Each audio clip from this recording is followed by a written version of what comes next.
crazy.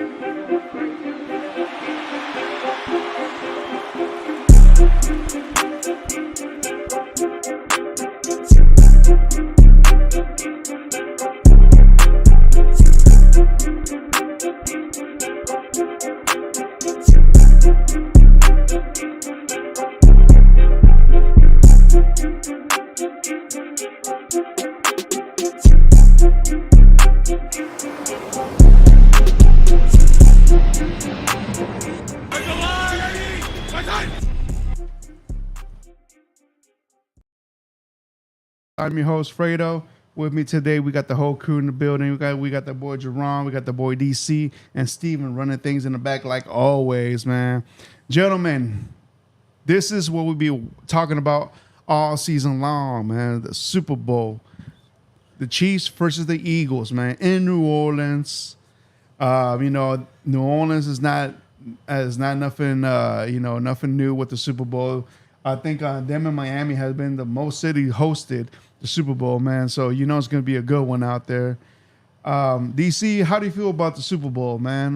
So what do you think about this week, man? I'm actually looking forward to it, Fredo. Really, I'm looking to see if the Chiefs can three-peat and just the whole atmosphere. You know, we got Saquon on the Eagles now. And that's looked totally different this year. And I'm just going to see if they can exploit the Chiefs with that run game. Yeah. Jay, how about you, man? Your overall thoughts for Super Bowl week, man? This is a nightmare scenario for me. Not from the Chiefs' perspective, but just how the season's gone for the Philadelphia Eagles. We'll get to our picks later on, but it's too much green in my on my TV right now. Yep. Too many proud Philadelphians on my TV right now, so I am not that happy. I'm a little down in the dumps because my team has made way for this to happen. But overall, we'll see how the game goes. Yeah, man, Jay, look, man, just like me, man, like I'm over the Chief things already, man. I let that shit go. You know, so you need to let go about the whole Eagles thing. No. There's no way. You just got to move on, man. You just got to accept what things are, man, and just go with it sometimes. See, you don't hear from Chiefs fans. Yeah. When's the last time you talked to a Chiefs fan? To be honest with you, I have never met a day one. You know, ever since I talked about football, I've never met a Chiefs fan until Mahomes became a Kansas City Chief himself. Mm-hmm. But besides that, man, I've never met one. Yes. Yeah. So you don't have to. The Eagles fans be in. It's a constant daily interaction with Eagles fans. Yeah. Like I deal with more Titans fans. I deal more with Cowboys fans. Right. And I occasionally have to deal with my own Texans fans sometimes. Only because we're Texans fans don't mean that we get along. That's a fact. That's a fact. You know. But yeah, man. So. Yeah, man, like, unfortunately, these are the two teams, man, the ones being represented from the AFC, the other ones being represented from the NFC. And these are the best of the best, man, and they come meet each other this Sunday, February 9th, 5:30 at the Superdome. Old habits, man. At the Caesar Superdome. Mm-hmm. There we go. It's the Superdome. Yeah. And so yeah, man. So they're gonna be matching up this Sunday, man. And let's talk about it, gentlemen. So coming into this game, the Eagles are favored to win this game right here, man. So so far, according to ESPN analysts, 56% say that the Eagles are going to win this game. Now, the spread on this one right here is what is it? A point and a half for the Kansas City. Kansas City, yeah. So minus 1.5 for KC. Yeah. So Vegas has them winning this one. Slight favorite. Yeah. Slight favorite. But you know how Vegas works. They put the point spread where they can make money. Yep. Not necessarily who they think they're gonna win. Right. Yeah. So I think that that 1.5 is telling because usually it's a 2 or when you get that 0.5 in there, that's shenanigans. Yeah. That's them knowing something already. Yeah. In their algorithm or however they create their spreads. Yeah, so over here at Vegas, they got them for a .5 fair to win this game right here. But gentlemen, do we agree with this? DC, let's jumping on to you, man. The number seems about right. The number seems about right. But you have to, when you see that 50%, a lot of that is just Kansas City Chiefs fatigue. A lot of people are going that way just because they don't want to see the Chiefs win. Yeah, But Vegas think that the Chiefs are the better team. yeah, But like I said, you got a lot of people out there that don't want to see that happen, so they're going to pull for a whole different action. And what that means is that they start betting. So if you start betting on the Eagles, that's going to affect that line. yeah. That's Right. definitely going to affect it. And I'm expecting it to change right up to right before kickoff. I think that number is going to be something else. Yeah. It may come down to just a one pick 'em. The way this thing is going now, I think a whole lot of money going to flood the market. Right about a few hours before game time, you'll see that number change. Yeah. Jay, how about you, man? Do you agree with Vegas with this number? I don't see how they could be favorite, to be honest. Yeah. It's to me the reason why Kansas City is favorite is because of the Mahomes factor. Like people say, oh, Mahomes can just do anything. He gonna make it happen. Plus, you got Andy Reid as the coach. But if you talk about most dominant teams, which one is the more dominant team this season? Eagles. Eagles. So again, why aren't they favorite? I think it's Vegas shenanigans going on with that number. But it's just basically Chiefs Chiefs fandom for that. Yeah. Hey, I agree with that, man. The fact that Vegas is pulling them, maybe Vegas wants you to put your money towards Kansas City, and Vegas got you, type of thing, man. But yeah, me personally, man, like I don't know if y'all want to start the picks already, or predicament. What's the over under on the game? Does it say how many points? 48 and a half. Yeah, It's been 48. around 49. Yeah, so it's 48 and a half. Yeah. Yep. As the over It under was 49. Now it went down to 48 and a half. Yeah. that seems low. Yeah. That seems really low. That's calling for a defensive game. But I agree with this. Because it's defensive game from the Eagles and what the Eagles how the Eagles won this year, running the ball. So they're going to kill a lot of time. They was like, you know what? The defense from the Eagles are going to slow down Mahomes, and we just go run and kill time with Saquon Barkley. That's the right recipe to win this game. Me personally, and those are my factors going into this game. I think that the Eagles are going to win this game by running the ball and their defense. Those are the two things that have carried the Eagles this season. The recipe for success. We know that Saquon Barkley is the main cause of this offense, the main success in this offense. Besides him, the offensive line. As long as they're okay, everything should be go towards the Eagles' way. Now to the defense side of the ball. For the Eagles, their defense is legit. They are the best one in the league. Their defensive line, superb. Linebackers, superb. Their corners, they're good. They're not as great, but they're good. But when you have a defensive line like that, man, it makes your job even easier. Now to the Kansas City side of the ball. I'm going to give the pros on there. The coaching is superb. Defensive coordinator, superb.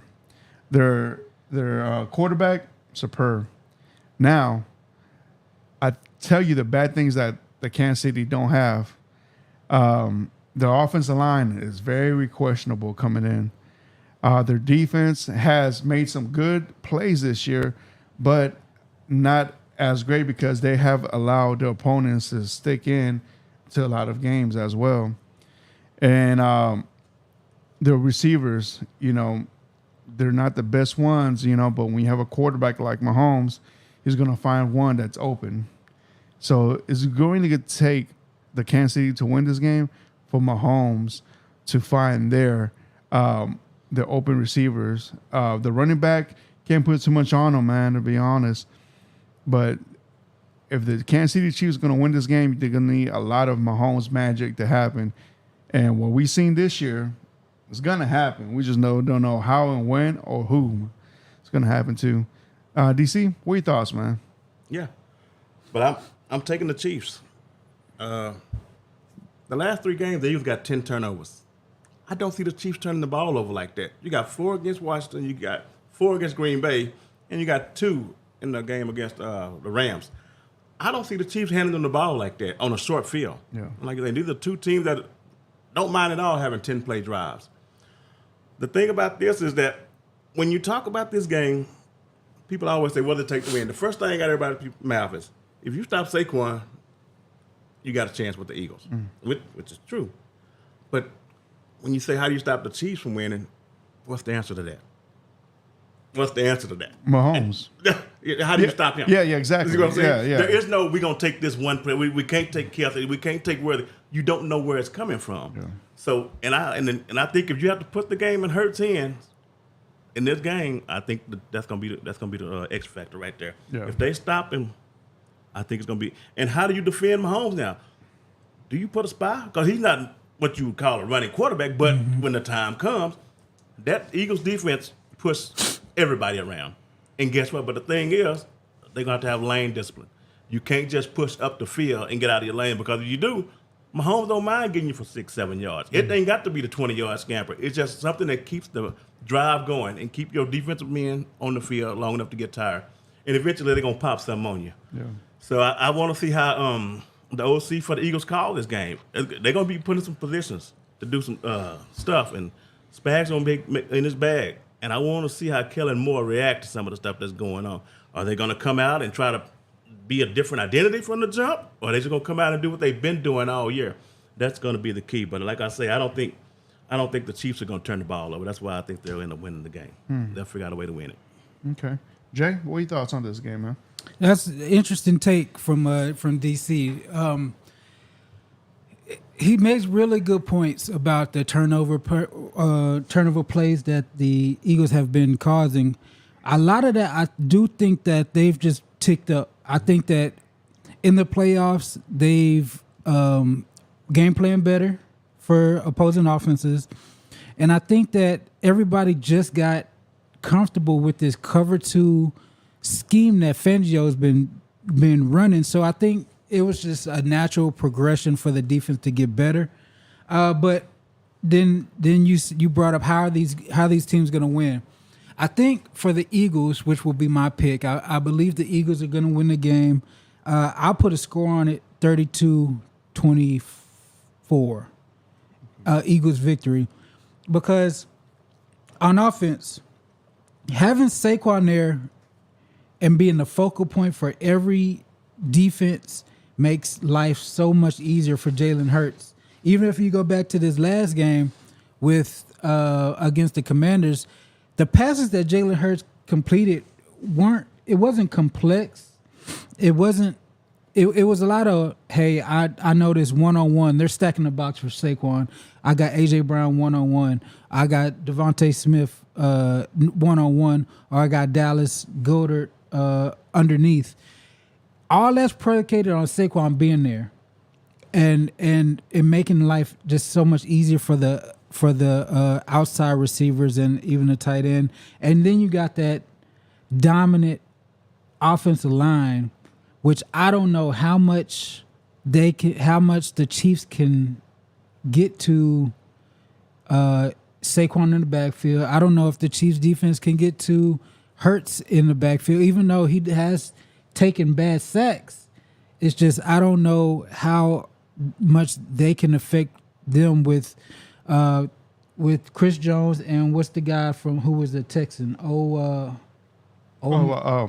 Omenahu. I don't know how Charles Omenahu. I don't know how Ngumbawale.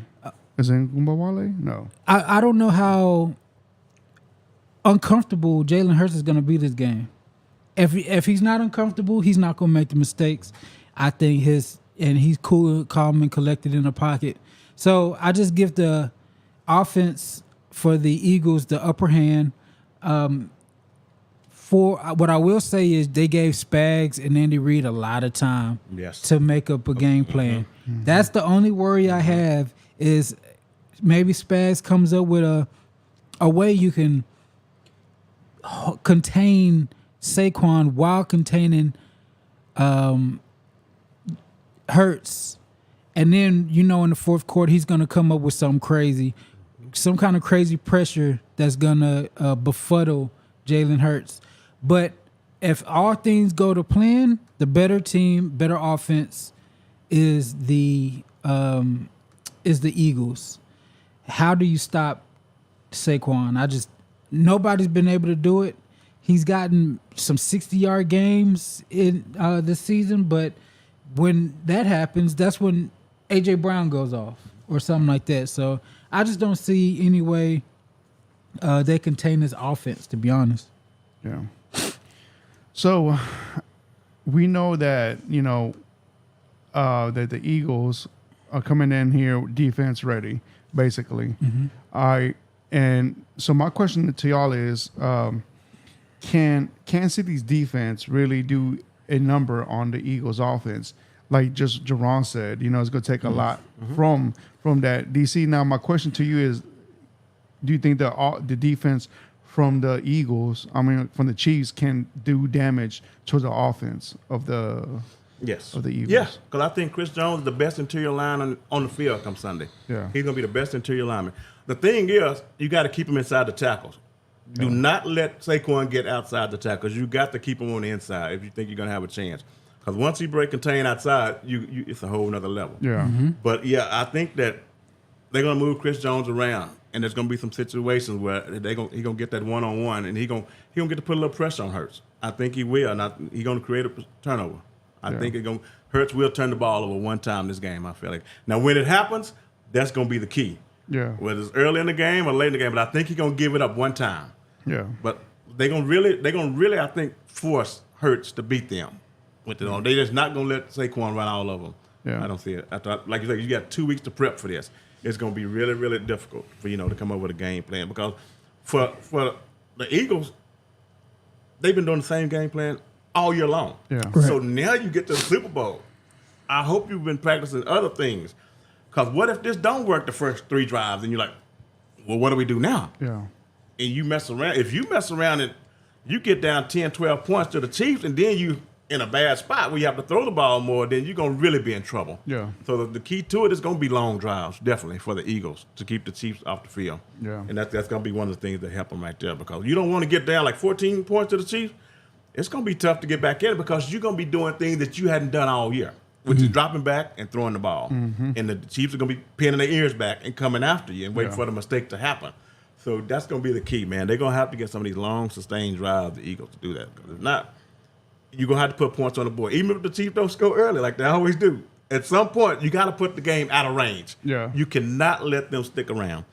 And another thing, don't buy into the news when you hear everybody say the Chiefs been to get all the calls, the Eagles, because they're going to get some calls. And you're going to have to maintain. Don't be getting frustrated out there and getting those stupid personal fouls, because we know it's coming. Yeah. So don't do that and put your team in a bad situation, unsportsmanlike. Yep. Something like that, because we know it's going to come. We know it's going to come. Is that a message towards Jalen Carter, DC? It could be. It could be, yeah. Yes, yeah. We noticed that in the field that he doesn't know how to control his temper that well. And he had, luckily for him, when he gets those calls, his team's already ahead by a touchdown or two. But he needs to control his temper. That's well said, DC. So, same question to you, Jerron. What did the Chiefs need to do to defeat the Eagles, man? So DC gave me the opposite one. So I'm asking you how the Chiefs beat the Eagles, man. So the way that the Chiefs beat the Eagles is consistent production from the wide receivers. And that's going to be the tough issue. So you got Travis Kelce. I'm sure Fangio has a plan for Travis Kelce. Yeah. Who's going to step up? Is it going to be Hollywood? Is it going to be Xavier Worthy? Is it going to be DeAndre Hopkins? Or is it going to be Juju? Yeah. A lot of people have been saying that Juju might be the surprise guy. He might be able to do a couple things for long completions. I don't know. So I have confidence that the Pat Mahomes will be able to move around in the pocket, make some stuff happen, scrambling wise, off script kind of plays. But who is going to be the reliable person?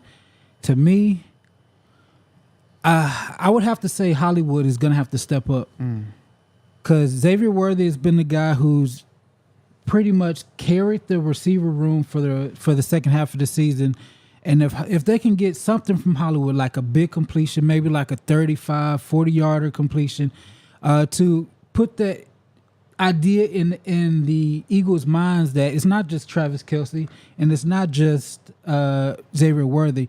We have other threats. Yeah. Because the last couple times, I think they had 4 people touch the ball last game in receiving. And then in the game against the Texans, they didn't even have any wide receiver production at all.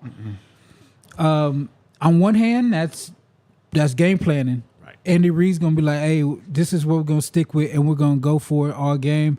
On the other hand, if it doesn't go the way that they want to go, I just see it as kind of it's going to be a disaster moving the ball against this. Like you said, this Fangio defense, number 1 in the league. But for them to win, it's going to have to definitely be some wide receiver production. And then on defense, like DC said, put on Jalen Hurts. If you put the game on Jalen Hurts, take the ball out of Saquon's hands, you can make some stuff happen against that offense. But it's going to be tough, in my opinion, for the Chiefs to do all this stuff. It's going to have to be like a chemistry formula. Everything's going to have to go perfect for them, because to me, they're the less talented team. Yeah. Okay. All right, General. And, when I think back to this time last year, the 49ers was just as talented as this Eagle team with McCaffrey now. And I think Purdy is probably a better passer than Hurts. And they came out, they didn't even get in the red zone in the first half. The Chiefs got to the red zone on that defense last year 6 times. They got in the red zone twice. The Niners did last year. Yeah. And these are pretty 2 comparable offenses. So the Chiefs have a way to get stuff done. When they want to take people out, they just seem to have a way to do that. Yeah. And I'm telling you, Spags and Kellen Moore, that's the 2 guys I'm going to be watching right there. Like he said, when stuff ain't going your way, you got to be able to adapt. And the Chiefs, they adapt by series. They change. They're so fluid with their play call. Everything is changing. It's like live. Yeah. Most people adjust at halftime. These guys adjusting the whole game, series by series, and that's the scary part about them. What you did that drive ain't going to work the next drive. So you got to be real creative, man, when you're playing the Chiefs. And that's what I'm going to say. Put that on Kellen Moore and see what he can do. Yeah. That's a really good point. If I'm Kellen Moore, I'm hitting the easy buttons. I have every single play. Don't get cute. The only thing that was a really good point about San Francisco last year is being comparable, and that's pretty true. Only thing that I can use in my advantage if I'm Kellen Moore, use Jalen Hurts' legs, RPOs, pass run options, get him out the pocket to kind of divert some of the pressure away from him. Because if he's a drop back passer, that's not what you want. No. If anything, I'm going to have him rolling out. I'm going to have him with the option of to where he's on the boundary. He could just tuck the ball and run it, or I can make a big play to Devontae Smith or something like that. So if I'm Kellen Moore, all I'm doing is handing the ball off. I'm RPOing the hell out of that defense. I am, especially to like Goddard, they do that run pass option to where Goddard leaks out in the flat. I'm hitting that all the time. And then I'm AJ Brown. If you're 1-on-1, ball's going to you. I don't care who. I don't care either. 1-on-1, AJ Brown. Hey, I can tell the whole stadium is going over there. So if I'm Kellen Moore, I'm hitting them. I'm not getting cute. Right. Yeah. Don't get cute, Kellen Moore. And then when it's 3rd and 1, 4th and 1, tush push. So it's just so hard to stop this offense because these staples that they have work. You give Saquon on the edge, that's going 50. you get one-on-ones with AJ Brown, that has the potential to go 50. And then in zone situations, let's say they double AJ, they drop back into a soft zone, Devontae Smith go to work. It's just so many weapons that they have. And if I'm Kellen Moore, I'm keeping it simple. Do what you have done all year long, and don't get crazy. I don't want you to bring out your little trick playbook. None of that stuff has to happen. Okay. It's all right. Yeah. All right. All right. Anything else, Jonathan? You want to go over some of the props? Yep. Let's pick some props. You wanna do them? All right. Well, Yeah. before we get to that, who y'all got the MVP for this game? Oh yeah. For Good. the Super Bowl. All right. So my MVP, if the Eagles win it, it will go to Saquon Barkley. If I was about to say Mahomes, if the Kansas City wins, the MVP for that, and like you can call me easy and simple, yeah, it's gonna be Patrick Mahomes. Those are the two I'm picking from each team. Jay, how about you, man? For me, it's gonna be Saquon. I don't see the Chiefs winning, so I don't even think. But if they do win, it's gonna be Mahomes. But it's gonna be Saquon because Saquon is gonna put the team on his back once again. Man, I hope so too. DC? I'm gonna go with Xavier Worthy. Oh. I like him on turf a whole lot. Yeah. The Dome is gonna be a turf game, and I like that matchup a whole lot. But the thing is, he might get 2 big touchdowns, but they're gonna give it to Mahomes. But I think Worthy gonna be a big part of it if Mahomes do get it. But I'm gonna go with Worthy. for the Okay. NFL. Yeah, like MVP. maybe if Worthy does something after the catch, something crazy, Right. That it wasn't Mahomes' type of pass. Yeah. If he does like a freaking same thing with a back curl, like Saquon did, and maybe I can see him winning that. Yeah, and we gotta watch Andy Reid in these Super Bowl. He come out of his bag in the Super Bowl. He He does. just come out with all kind of random trick plays in the Yeah. Super Bowl. So we gotta keep an eye on that too. Somebody's gonna get some rushing yards that wouldn't normally get rushing yards. Yeah, like Different stuff. I wouldn't be surprised if he has a playbook just for the Super Bowl that says Super Bowl. He has it ready all year. Stuff that he's just been holding in his back pocket all year. You're gonna see some crazy Pacheco, Kareem Hunt stuff on the same in the backfield together. Samaje Perine, don't be surprised. Oh, yeah. Unsung hero. Yep. Yeah, you never know with Andy, man. We got a comment from Average Man right here, one of our loyal subscribers tuning in, and he got his comment there. He said MVP will be the referees. Yep. So we know who he's got. yeah. We know who he's got in the Super Bowl. Yeah. So all right. So let's go to some Super Bowl player prop trends going on, and this one right here is coming out from FanDuel.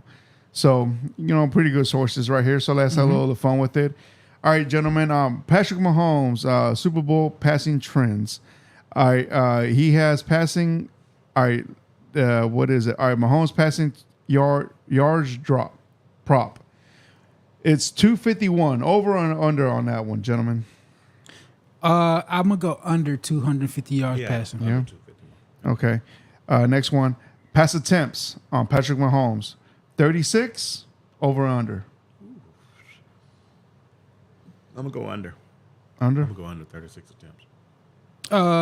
Yeah, under. Under? Okay. Mahomes touchdowns. 1.5. Over. Over? Over passing touchdown. Yeah. 2 passing touchdowns? Okay. Mahomes rushing yards attempt. 29? 29 yards Yeah. total. I think he goes over that. Over I that? think he goes over that. Yeah. Over. Over. Mahomes rushes attempt. 5. Over. Over. I think he's gonna run it more than 5 times. 5 attempts. I think he goes over that.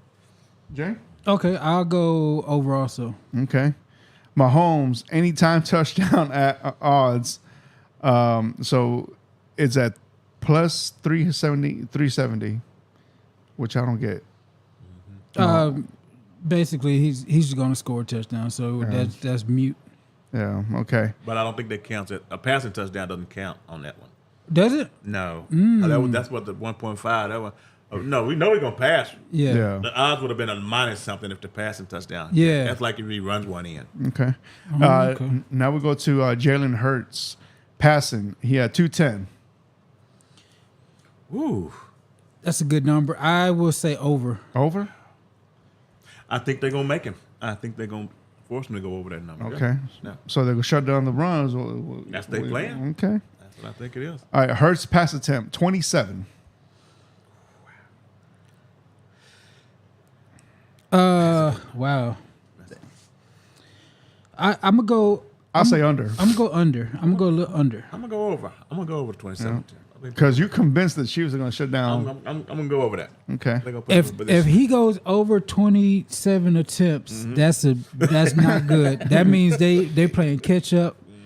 That means that Saquon isn't touching the ball. That's not good at Oh all. man, the OC gonna get funny out there, man. I'm telling you, Kellen Moore, watch him. Kellen Moore, like, so if Nick Sirianni allows that, Kellen Moore, we think Kellen Moore's gone He's anyway, gone, yeah. but he should fire him in New Before Orleans. he gets hired. Time at halftime. Yeah, leave him at New Orleans. All right. Now passing touchdowns 1.5. Under. Under? Yes. Yeah, I say under also. I go Yeah. under also. All his stuff is going to be rushing touchdowns. Yeah. Push. And Jalen Hurts, what is it? Russian attempt yardage 40. So rushing yards? Yep, rushing yards. Under. Under? I'll go under. Yeah, it sounds like it should be an easy over, Yeah. but I'm going under. Yeah. Yeah. Yep. All right. And where is it at? Hurts rush attempts. So how many times he's going to run the ball? Because the other one was yardage and this one's attempts. I mean, what's the number on it? 9. 9.5. 9.5, yeah. Yeah, 9.5. Does that half really matter? Yes. Yes. Yeah? That half is everything. That's Okay. everything. Yeah. Because That's basically 10. yeah, Yeah. you Okay. got to Either get 9 10. or 10. Yeah. Okay. Yeah. To go over, you got to be 10. Okay. Because they're not doing pushes. Yeah. You can't just do 9. So I say over attempts because the push took counts, right? Yeah. Yeah. Yeah. All right. So I go over also. yeah, I go over. Yeah, over. Okay. And then Hurts anytime touchdown odds is minus 115. Now you see the difference between his number Yeah. and the minus number. Yeah. Yeah. It's your passing touchdown don't count. Yeah, minus anytime. Yeah, I'm taking that Yeah, bet. over. I would think it'd be minus Yeah, more. more than Minus that. 115 Yes. is low. That's a good number. Because you got on the 1 yard line. To You me, know that's it's coming. Yeah, You that's know a it's definite touchdown. Okay, now we go to Saquon Barkley, man. So Saquon rushing attempts is at a 110.5. So basically 111. Yards. Yep, yards. I say over. For 110, so he's got to get it 111. I think he gets. I mean, he goes over that. Yeah. He's gonna get the dirty yards. Oof, give me the over. Give me the over. All right, so to me, if he goes over that number, this game is a blowout. If he gets to in the 115, 120, I don't see them see the Chiefs winning this game. It just depends on if he got one of them 60-yarders in there or not. Mm-hmm. Man, if he had to grind to get that one doing it, that's different. Yeah. But if he wants 160-yarder, he can get that and they can still lose. Yeah. Yeah, that's true. So we got a comment from Philly D. What's up? Oh hell! You said, what's up? All told y'all Philly will be back. We're winning this game.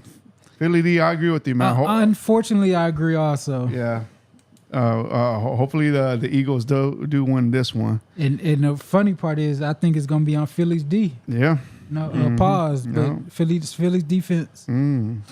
All right, so back to these player props. Barkley rushing attempts, 21.5. I say over. Must. It's got to be over. It's got to be over. Yeah. It's trouble if it's not. Yep. And then Saquon rushing plus receiving yards. So I guess they're putting receiving and rushing at a 126.5. I say over. I go over. I don't know why that's so low. I know that's very low. Because for me, if I'm Kellen Moore, the ball is getting in his hands in any way. It's going to be screens. It's going to be rushing. It's going to be Everything. Texas route. He is the team. So why would he? He should be at 150. Yeah. And the numbers like that is because historically, mobile quarterbacks don't check down. That's true. Only the pocket quarterback, they check down a whole lot. That's why you seen Brady have running backs when he played the Super Bowl with 100 receiving yards. Normally the mobile quarterback, he don't think to check down. That's why Barkley, he don't give very many receiving yards. Yeah. Because Hurts just takes off running. Yeah. So that's why that number is so low like that, because mobile quarterbacks don't normally check down. If they run a screen, that's different. But as far as just a check down, they don't give very many check down. They just take off with it. Yeah. And so back to Saquon, as far as you said that receiving What, 15, 16?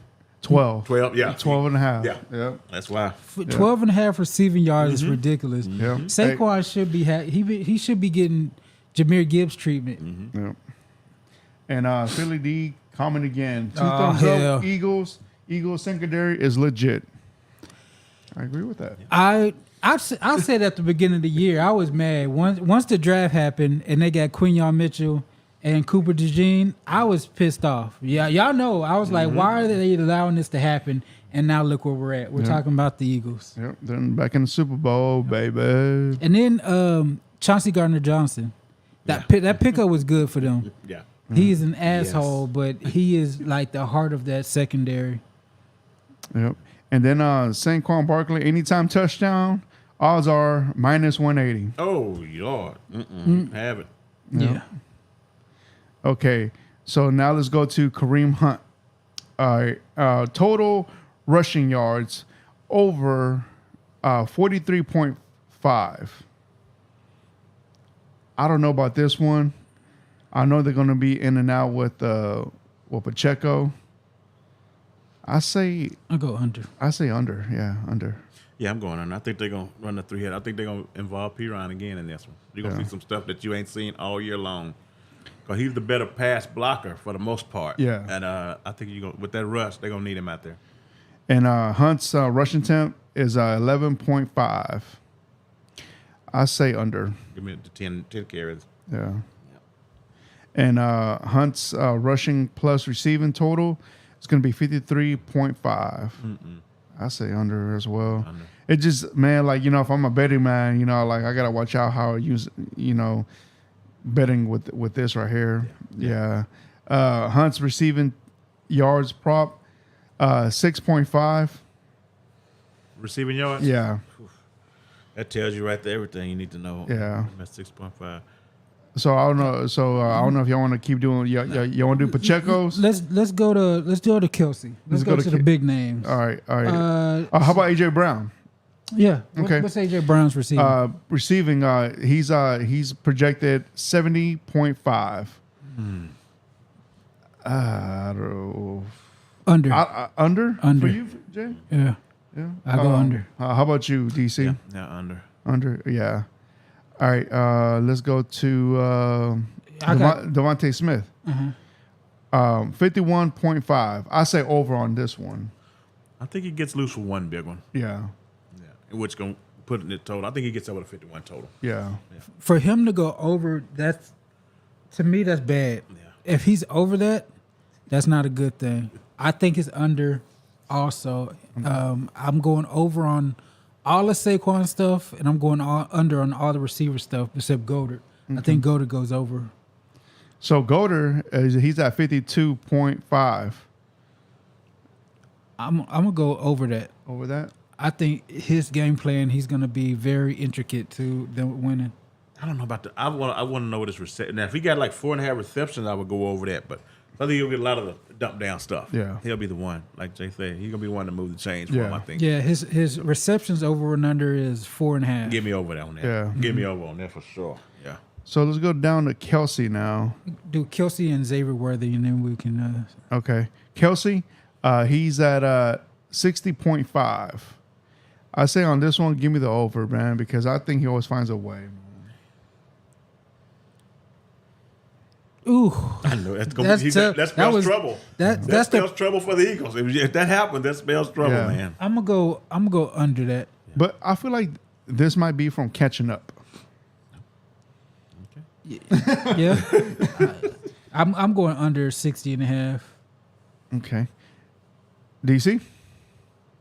Give me an over. Over? Give me an over on that. Okay. And now Worthy, he's projected 55.5. I say he's going to have one good catch. I say over.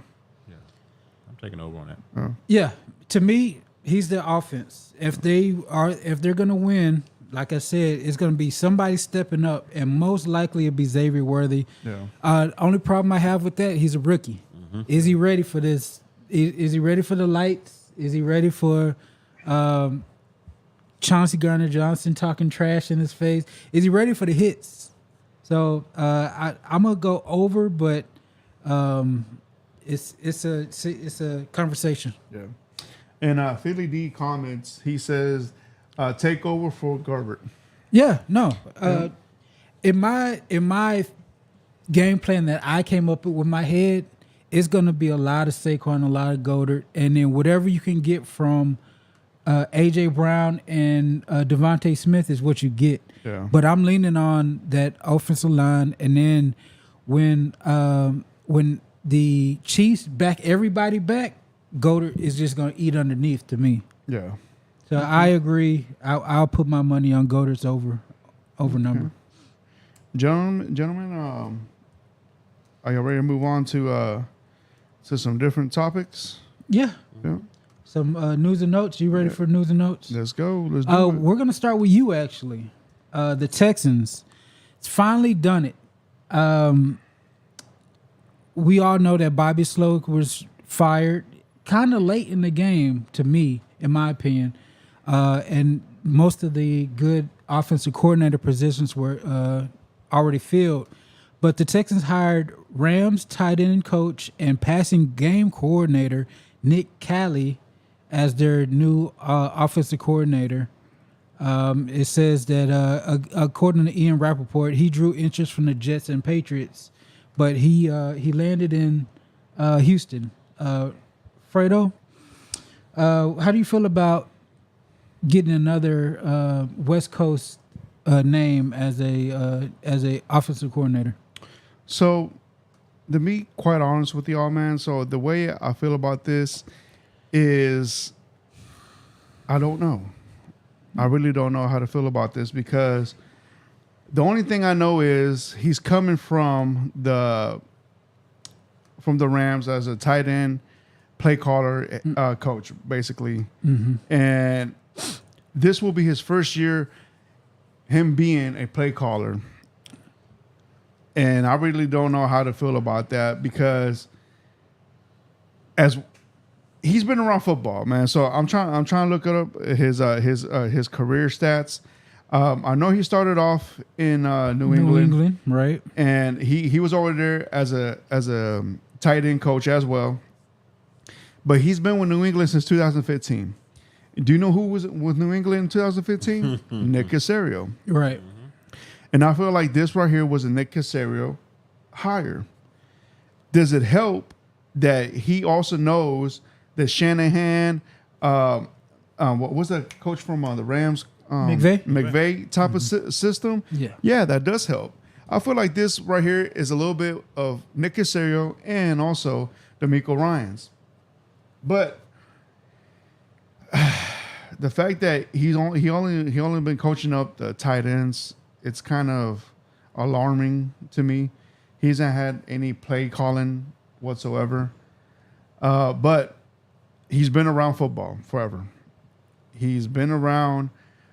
He's been in college since 2005, all the way to now, man. So he's been around football. I'm gonna give him that. And the fact that he's coming from McVay's system and he's been with the Rams since 2023. So he's been there for 5 years. I want to not 5 years. I'm sorry. He's been there for 2 years. I really don't know how to feel about this. This is the price of having a head coach as a defensive coordinator. And we knew about this going in when we talked about it, that every year or every 2 years, this is going to be a problem for the Texans. A new offense, a new offense, a new offense. Does it help that is the same offense? Yes. But I'm kind of concerned now what's going to happen with the quarterback coach that we have in the building that he also put in for this job to be the offensive coordinator. So that kind of worries me now. Who's the Johnson. he got hired. I thought he got hired somewhere. Somewhere else? Yeah, I Oh, he think did? so. Oh, so now he's gone. So now we don't know will be the quarterback's coach, and then top of that, also the offensive line coach, who's gonna come in here and trying to really put their name and the print in this offensive line that needs much needed help. To be honest with you, man, at this point, I'm just hoping for the best. I really can't say, yeah, he's going to be a game changer because we have never seen him doing a play calling. He's going to bust his cherry with the Texans, but lucky for him, he has C.J. Stroud.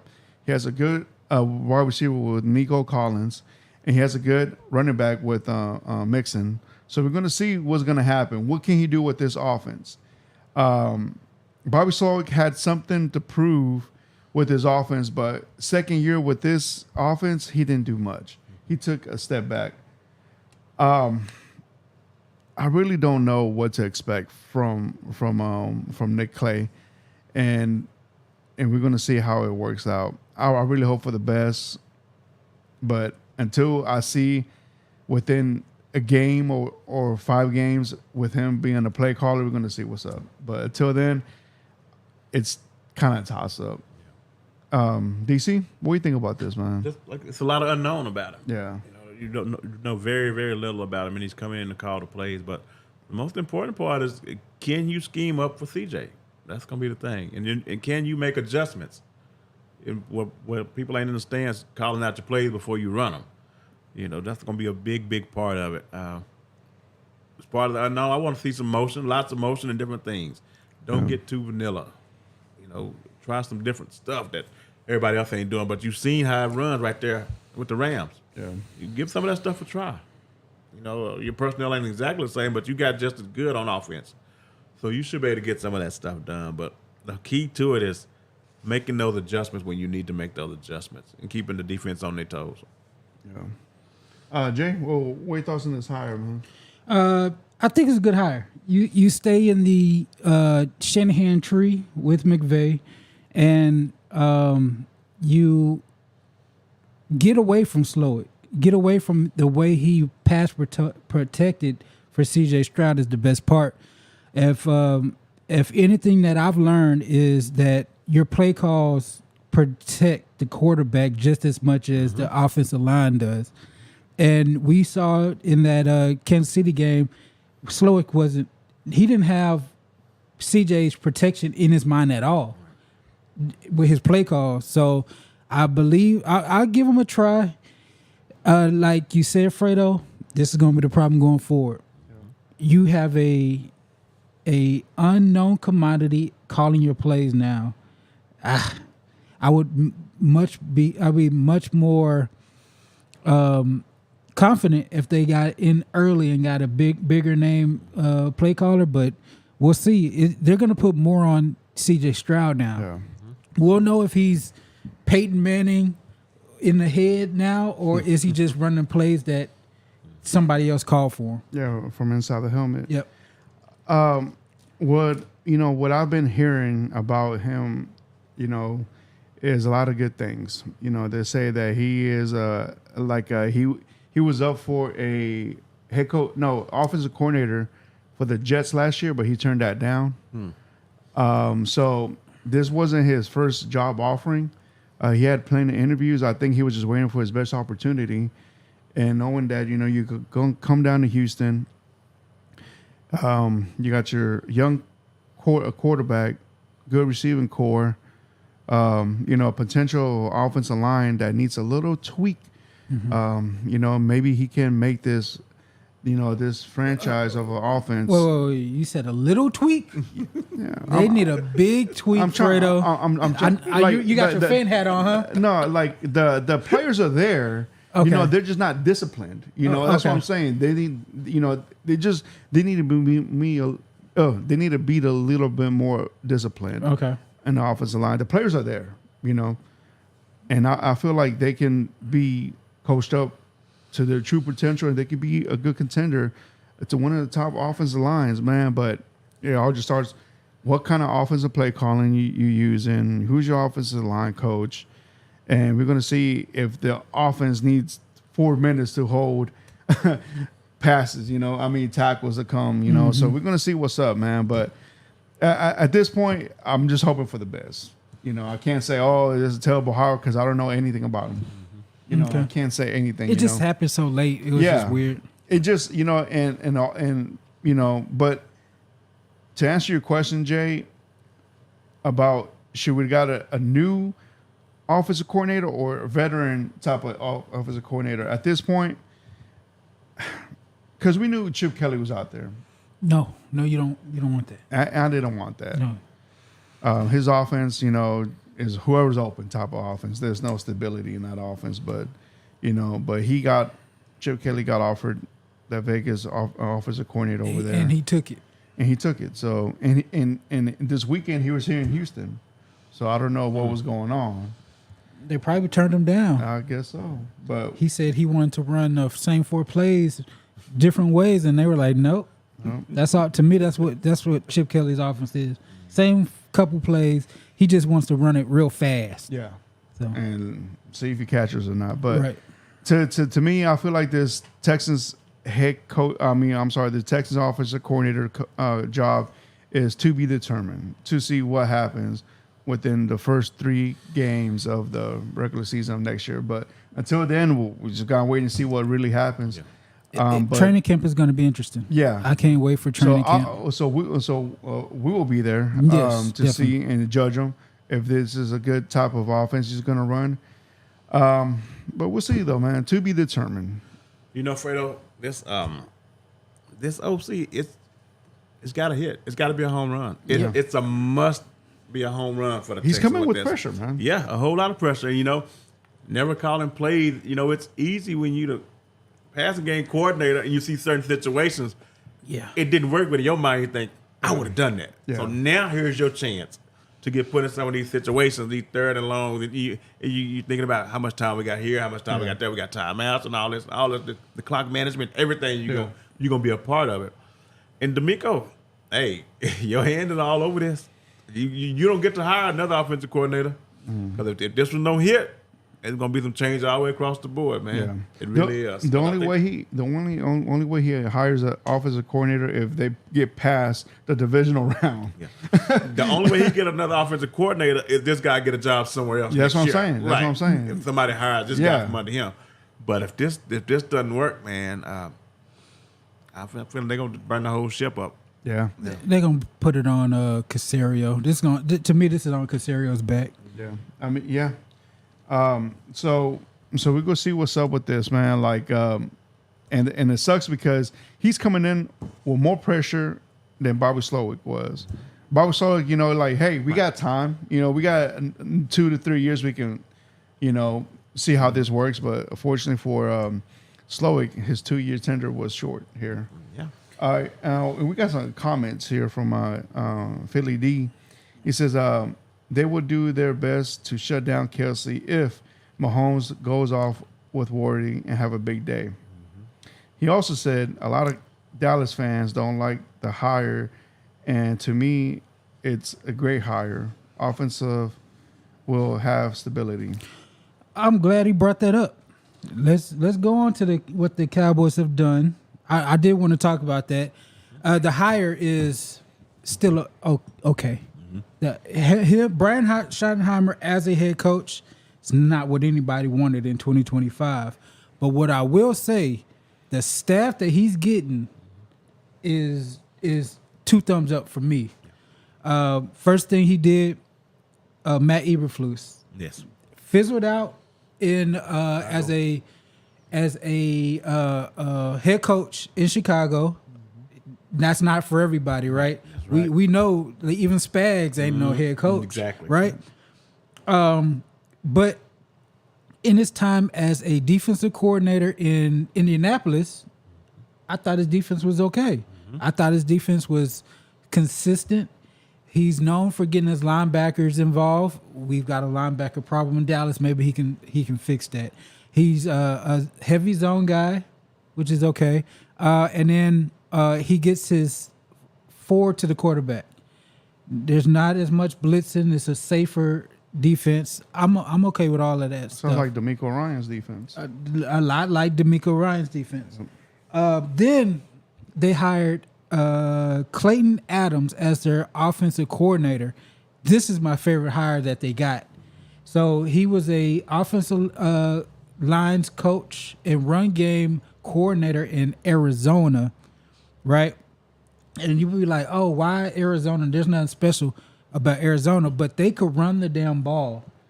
And he's got the same philosophy for runs as I like, is with gap scheme runs, with power, with counters, with traps. Yeah. It's not just inside zone and find a gap yourself. We're going to blow people off the ball, and we're going to create big plays with our run game. And I love that hire, especially for the offensive line going forward, getting Tyler Smith in motion, getting Cooper Beebe pulling all these pullers. I really like what they've done. And then they hired a secondary coach, running back coach. Name is Derek Foster. He was running back coach for the Saints last season. He also was running back coach with the Chargers. So last year he had Kamara, and then before he was with Eckler. Yeah. So he was running back coach when Austin Eckler was a Charger, and you remember Austin Eckler punched above his weight his whole career. So he's got a hand in making Austin Eckler a good running back. So I don't know how Schottenheimer is going to go, but Dan Campbell said the most important thing a head coach can do is hire his staff. And to me, he's getting a hell of a staff together. I like every last one of these staff hires. We'll see how the front office screws them over, basically. It's like how the Joneses can F over the coaches. Yeah. And then they re-signed Will McClay, which may be Jerry's not for long for this. Jerry can go at any time. He's lived a hard, wild life. I believe that the GM in waiting is definitely Will McClay. He will get that title in the next couple of years. Okay. But I appreciate the comment. The hire is still baffling, but his assistant coaching staff is going to be real good. Yeah, it's just one of those things, man. You just have to wait and see how it plays out, man. Right. We could say every day, he's good this, good that, man. But what matters is on that Sunday, what happens, game day through the season. When the bullets start flying, what do you do? Mm-hmm. We're going to see about that. Is he going to call plays too? Who? Schottenheimer. Yes, he's Okay. calling plays. Yes. Okay. All right. Anything else, gentlemen? For more news, Yeah. we got news out the wazoo. Myles Garrett, All-Pro Defensive Man of the Year, Defensive Player of the Year, player has requested an official trade from the Cleveland Browns. Early reports are saying the Cleveland Browns want multiple ones and a player. Oh, so they're winning the trade. This is, rumor reports. So Cleveland did come out and say they don't want to trade him, but it's gonna take a lot to get Myles Garrett out. DC, what do you think about Myles Garrett finally saying, "I'm done with this"? Hey, Done with I ain't mad at him. He been there. He endured enough. He can see his team is not going anywhere. The quarterback situation is definitely in shambles. So I have no problem with him as an individual. He should want out of there. But they're gonna get what they want. I think they're gonna get at least a couple of ones out of this. At least that's the only way I would move him anyway. But you still don't want a disgruntled player. Yeah. He's giving you enough time before drafting everything. He's giving you plenty of time to make this happen. Right. He could have waited till after the draft. I want out. But he's giving you time to make deals. Yeah. I mean, we ain't even had the combine yet. He's giving you time, which I think would throw a wrench in my Abdul Carter plan with my Titans. If they decide to trade back with the Browns sitting at 2, they're going to take him. There's no way they'll let him pass them. If they move on from Miles, then they're going to take Carter. Yeah. That's my selfish side of it. But, yeah, if I'm him, I want to get out of there. But who can afford that? I don't know who that team might be, man. Yeah. Wherever he goes, he's gonna make a big difference, man. I would like to see if he has a no trade clause in his contract, because if he doesn't, be careful what you wish for. Yes. You might be a Raider, buddy. Yes. What teams do you think would be the best situation for him to go to? Commanders. Screw you, Fredo. Yo. No, you Hey, just why not? You just trying to make DC. me angry, dog. Hey, man. Y'all tell it. Hey, they got the most cap money, and I'm pretty sure they got picks. I mean, why not? I mean, hey, that's a young team. Great future ahead of them. Was taking out that dump of Cleveland. I mean, now, I'm not saying that Cleveland as a city, but as the Cleveland Browns organization. Yeah. Please, man. I'm sorry, Cleveland fans. Y'all gonna lose a hell of a player. I know how that feels like, man. When we lost J.J. Watt, like this is something Same similar thing. like that, man. And unfortunately, you don't want to see good talent like that gone to waste. But why not go to a young core team that needs some veteran leadership, and you got a head coach that has a defensive minded right there. Commanders. That's my pick. DC? Patriots. Oh. I think it's gonna be the Patriots. I think they, like you said, they got plenty of money. Yeah, they do. And Vrabel was on the staff this year in Cleveland. I think they're the chance. Recruiting. I think they're the chance that New England could be in play for this, man, because they got more money than anybody to spend, and they got a rookie quarterback. So I'm gonna go with the Patriots. I think that's where he ends up at New England. And unfortunately, I agree with Fredo that Washington Commanders. It makes sense, it makes too That much makes sense. Yeah. Dan Quinn can have his premier rusher. It just makes me angry. They've got, like you said, they got second amount of cap space right after the Patriots. They've got picks galore, and they've got an aggressive front office with the basketball minded front office to where they want stars. Yep. And he's going to end up in Washington. Yeah, he's going to. Yeah. Makes sense, man. I hate it. Wherever he goes, they're gonna get him a new contract. Right now, he's on a 2-year. 5-year, 125. That's what he's in. Yeah. Remember? So wherever he goes, they're gonna have to redo all that. that he still has 2 years remaining in that contract. And he's 29. 29, yeah. So he's still got another a 5, 6. hard 5 years. He's got with his physical stature, and the way he trains. Yeah, the way the dude's gonna be good for a while. And if he ends up in Washington, I'm gonna be mad. Nice. Yeah, that's a problem if we go to Washington. Yeah, that's. You got any other notes or news? Justin Tucker. Deshaun Tucker. Deshaun Tucker. Oh man, what's up with that division, man? What's going on with? Now I see why he was missing all them kicks this year. Yes. It makes sense. That was in the back of his mind. Boy. I thought the same thing. Like he had extra pressure on those kicks, not just to make him miss. And the thing about it, he ain't got that Deshaun money. I don't know how he gonna pay these out. I know, man. That's the difference. Man, he got plenty, but he ain't got what Deshaun Nah, has. he don't even close what Deshaun has. Not even half, man. I don't get it. I don't either. I don't get it either. Actually, Antonio Brown posted a picture of Deshaun Watson, Justin Tucker, and Kraft together, like like hugging each other. Be crazy. Why? What's up with these massages, I man? don't get Like it, man. they've got enough money to go. Every city's got a place where they can go to and get some, Why harass these masseuses? It just don't make sense. It's some sick stuff going on. I like me personally, man. Like, you think like the whole Deshaun thing. You need to watch out what you do. But apparently these numbnuts don't trend to the right direction, man. They follow the trend. I was like, don't do it, man. Don't do it. Yeah. But yeah, they want to get themselves in trouble. Supposedly it's 3 women. I heard more than that. I like 6. Yeah, I heard more than that. Like I heard 3 more women came out. Oh, okay, man. Yeah, man. See, I want to know what all of a sudden made them come out, because I know it's Takes probably been one. going on. And the rest follow. It just takes one. Just takes one, man. Takes one. I was like, man, don't do it. Don't do it. I mean, like, don't get caught up in that mess, man. Boy, I tell you. That takes some. I don't know, man. So basically, he's getting cut, right?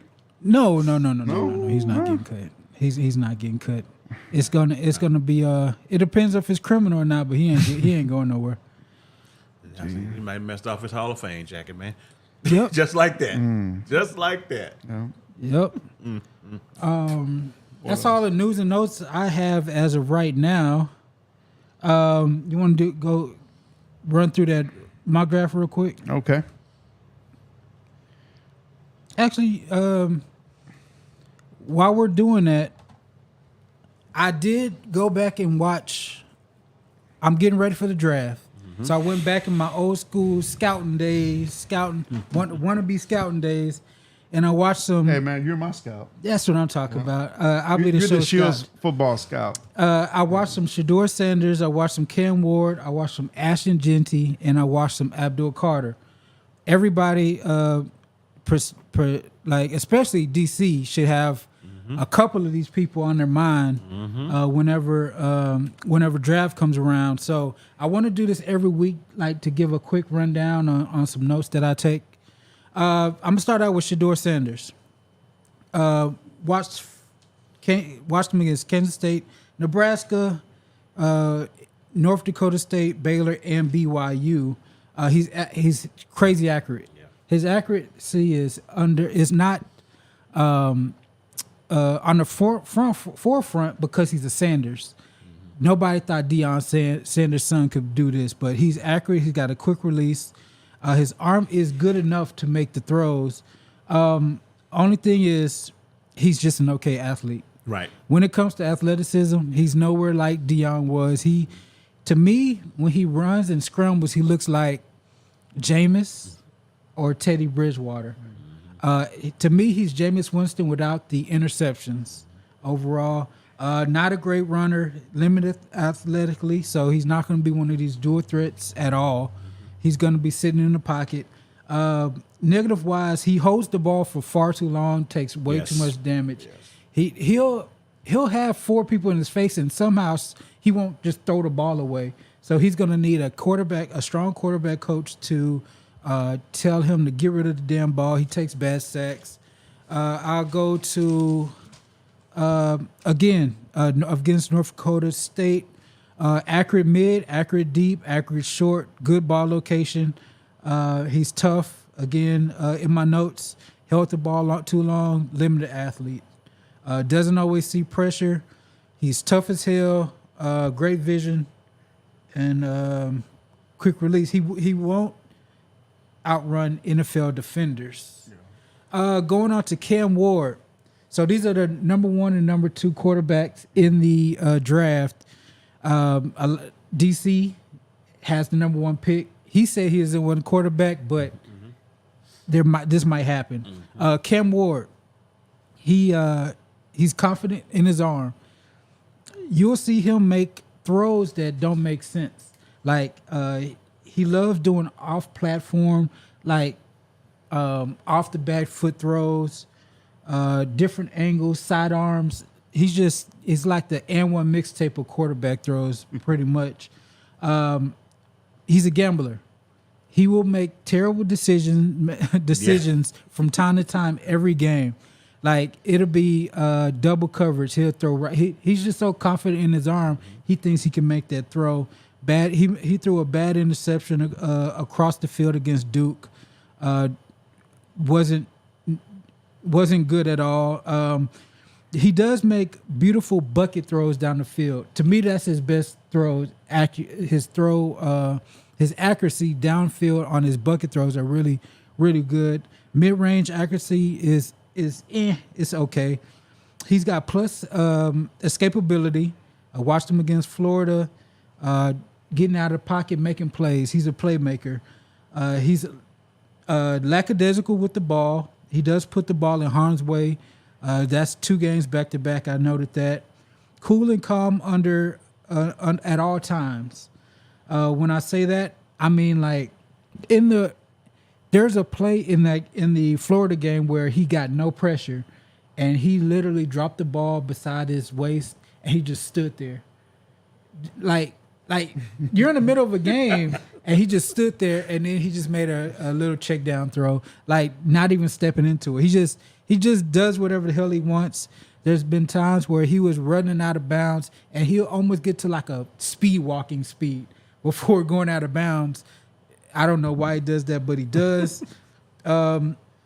Against Iowa, off-platform throws. He's backpedaling throwing, back foot throwing. He's hopping throwing. He's flat-footed throwing. But he does make plays. His mid-range accuracy has issues. So I came to the conclusion, the more he throws, the more turnovers. So less is better. To me, he needs to be in the offense, West Coast offense, to where the number one running game is the number one, and he can make deep passes off of that. So I would like him in a West Coast scheme. Moving on to Ashton Genty, Heisman candidate. I thought 12 for the Cowboys would be too high until I actually watched this film. Yeah. This dude's incredible. Like, as a runner, he is absolutely incredible. Watched him against Oregon, watched him against UCF, UNLV. So those 3 games. Burst to the edge is incredible. Plus on that. He's tough to take down. His vision is great.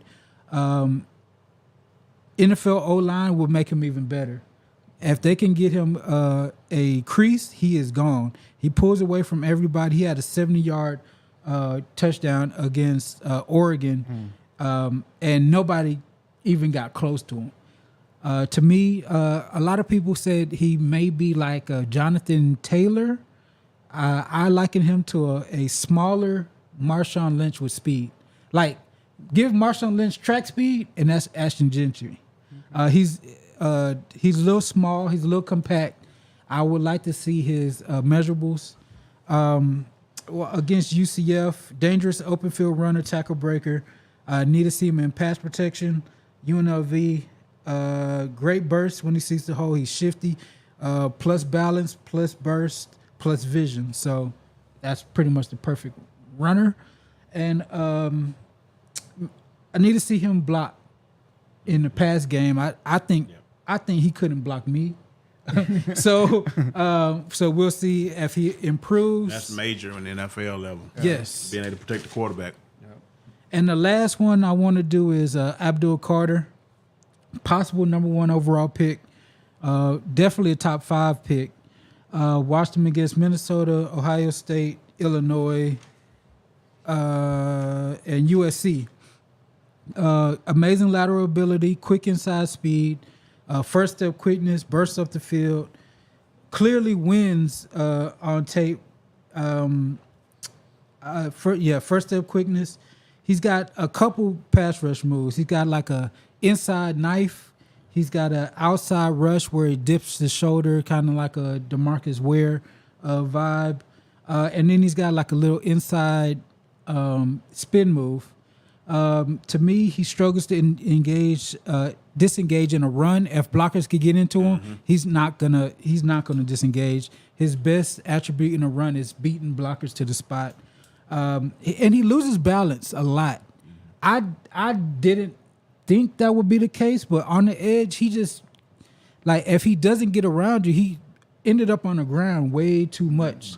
Like against Ohio State, Donovan Jackson, like, if he didn't beat him, Donovan Jackson put him on his knees or put him on the ground. And I was like, why are you losing your balance that much? That's the only concern I had from him. He's not as big as most traditional ends. Right. Thing, yeah.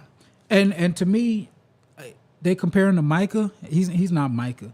No. He's bigger. He's less twitched up than Micah. His arms are long as hell. What else? To me, he looks most comfortable from a 2-point stance.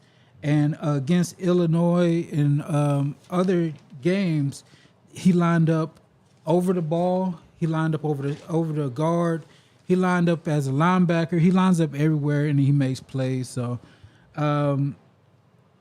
that's pretty much what else I got? Yeah. So that's pretty much a quick rundown of him. First step quickness, versatility, can get around a corner.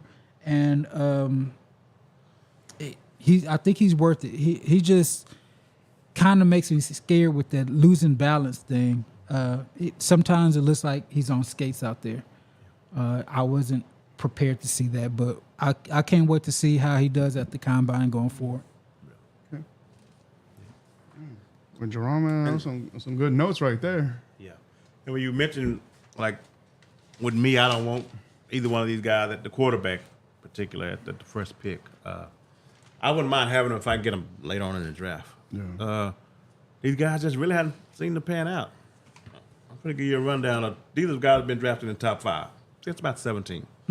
Trubisky, Baker, Sam Darnold, Kyler Murray, Joe Burrow, Tua. Justin Herbert was 6. Then you got Trevor Lawrence. Then you got Trey Lance, Zach Wilson. Then you get to last year, you got Bryce Young and C.J. Stroud, Anthony Richardson. That's the top 5. That get coaches fired. Yeah. You out of all of them I ran through, you probably say the most secure one is Joe Burrow right now. So that's the scary part about it. 2 years you'll be out of a job because you can't hide a quarterback. That's the thing about it. You miss on a defensive end, you can hide that. Yeah. But you can't hide the quarterbacks. They taking a snap every time, and it's very, very difficult to hide them. Any of their flaws. Yeah. You know, you game plan around them, and they will get you fired within the first couple of years. You miss on that, you gone. Yeah. So as of right now, let's say Titans do move on for Will Levis. Which one of the two would you like? Shador, Cam Ward? I would probably go with Shador. Okay. I would, if I had to pick one, that's what I would probably go with Shador. But yeah, definitely just because the accuracy. Like I said, he ain't athletic at all. Very little athletics. But the holding on to the ball, we already been seeing that. You know. But of course, with Cam Ward, when he get reckless, we already seen that too. So, but I would probably go lean Sanders first. Yeah, if we just had to take one. Yeah. But my whole thing is that I don't need Deion showing up. I don't need him. I don't need him to show up to practice and this what you need to do for my son for it to work out. Because that's the only coach you ever had. All through Pee Wee League on up. That's all the coach you need. I'm saying. Yeah. I don't need him showing up and say, hey, see, you calling it wrong for my son. I don't need him doing all that. Yeah. No, like I'm pretty sure Deion's not gonna go show up, man. He's gonna be too busy coaching, man. You would think. Somehow, some way. They got a private jet for that dude. To me, I like Cam Ward the best. He's got more escapability. To me, he's got a better arm. He's not as accurate. And if you can somehow, some way, get him more discipline, I think he's got the bigger upside. Once you get Shador in there, I think he's kind of limited as how good he can do. I think he'll be like Teddy Bridgewater, Jameis Winston, high end good, but I think he'll take the ball, take better care of the ball than Jameis. And that's the thing about the draft, man. Like the combine's coming up. Well, what is it, Jerron? Like maybe like in 2 weeks. A few weeks, yeah. And then from there, man, we're gonna have the NFL draft. The draft, free agency, yeah. It's like that. That's the thing with football, man. Football is just always something, man. There's always something in between all that stuff. We're gonna see which other massage player is coming out, man. But Combine on 27th. Combine's the 27th. Yeah, February. March, right? February. Ooh, damn. Yeah, it's around the corner. Yeah, it's right there. And then the free agent starts. Free agency March 6th or 9th starts. So yeah, it's all right there. Then the NFL schedule comes out. Man, It's sad. It's crazy, man, because It's gonna be back around soon. yeah, for But sure. the first domino I'm really waiting to see is Kirk Cousins. What happened with him is going to probably dictate a lot what happens in this draft. Yeah. For sure. Because if one of these teams that's one of the top teams that need a quarterback end up going with Cousins or then that's going to shake some stuff up as far as the order. They're going to probably move out of their spot. Let somebody else out there and try to get some more picks. Yeah, I agree with that. You want to table that, or do you want to go through it? All right, so we got the PFF, what is it, mock draft on these right here. So I'm gonna run these down real quick. With the first pick overall, the Titans select edge rusher Abdullah Carter That's right. from Penn State, and second, Cleveland Browns select Cam Ward from Miami, quarterback. And then third, it's the Giants. They select quarterback Sharir Sanders, Colorado. And then fourth, New England Patriots is going to go with Travis Hunter, Colorado, wide receiver / cornerback. Fifth is the Jacksonville Jaguars, and they select defensive end Mason Graham, Michigan. Mason Graham. Mason Graham from. I'm gonna do him next week. Whoa. Pause. Pause. And then six, the Las Vegas Raiders get wide receiver Tatoria McMillan. McMillan. That's Jaron's cousin. Yeah, he's on that list too. Yeah. Pause. And number seven, the Jets select cornerback Wilson Johnson, Michigan. Will Johnson. Yeah. Yep. And number 8, Panthers select safe So run that back again. The Jets select who? cornerback Will Johnson. So they're going to lose Reed and Sauce? Bump Reed inside, Okay. or have him play inside, and that'll be crazy secondary. Jets doing Jet stuff. But on the side note, I did see one. I think Lance Zerline had Ashton Jennings going to the Jets. What? Yes, number 7. Yes. Oh, then I did see that. Yes. then I'll take Brees Hall too. Exactly. Go ahead, Fredo. And then number 8, the Panthers select safety Malachi Starks. Malachi Starks. Malachi Starks from Georgia. Number 9, New Orleans Saints select tight end Tyler Warner, Penn State. That's the tight end you need to look at. He's nice. And then number 10, Bears select tackle Will Campbell, LSU. And number 11, San Francisco 49ers select tackle Kevin Banks Jr., Texas. Yeah. They may be losing their big guy. Yeah. Number 12, Cowboys select running back Ashton Genty from Boise State. And at this point, I don't think he makes it. Yeah. I think he's a top 10 pick. The dude is nice. He's just small. That's the only drawback. If you want to, you could just go to the Texans. No. Oh, you committed. want to go through all of them? Okay. So 13, Miami Dolphins select tackle Josh Simmons, Ohio State. Coming off an injury, he's probably the best tackle. Number 14, Colts select edge rusher James Pierce Jr., Tennessee. Pretty good. Now, see, if I could trade back, I wouldn't mind him. Yeah. As second. Yeah, that'd be nice. There's another cat, Green, Nick Green, The kid out of Tulane? no, Marshall. Yeah, the Yeah. kid out of Marshall. Yes. He's a beast too. Number 14, the Colts select. Oh, no, I already said that one. Number 15, the Falcons select wide receiver Luther Burden, Yeah. the third, Missouri. He's wide gonna receiver. he's gonna be on the list also. Number 16 is the Cardinals. They select outside linebacker Jalen Walker. Jalen Walker. Georgia? Jalen Walker. From Georgia. Yes. Be nice. 17, the Bengals select defensive end Kenneth Grant, Michigan. Mm-hmm. Yep, that's a good one right there. Number 18, Seahawks select edge rusher Shaman Stewart, Shamar Stewart. Texas A&M. Mm-hmm. And then number 19, Buccaneers select edge rusher Mike Green, Marshall. Mm-hmm. Yep. Yeah. And number 20, the Broncos select wide receiver. I'm not even trying to pronounce that, man. Emeka Ibuka. Oh, Ohio State. Ohio Yeah. State. Yes. Yeah. For Denver, that'd be perfect. That'd be perfect. I would like this guy Yes. to come back from, with Yeah. his old quarterback. Come home Come home. with CJ. Yep. Number 21, Pittsburgh select wide receiver Matthew Golden, Texas. Yep. They need Chargers 22, tight end Colson Loveland. Loveland, Yeah. Michigan. The best two, him and the Texas guy. Helms. Helms is good too. 23, Packers select Nick Chorsten.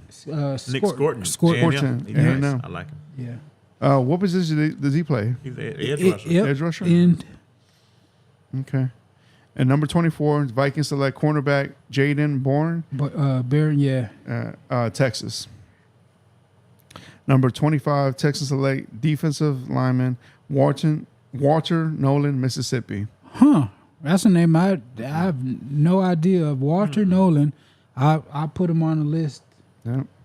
Number 26, Rams select tackle Ahmad Mayubu, Yeah, you got me on that one. Missouri. And 27, Ravens select tackle Josh Cunning Jr., Yeah, Connerly. Oregon, tackle. 28, Lions select cornerback Benjamin Morrison, Notre Dame. 29, Commander select edge rusher Malik Williams, Georgia.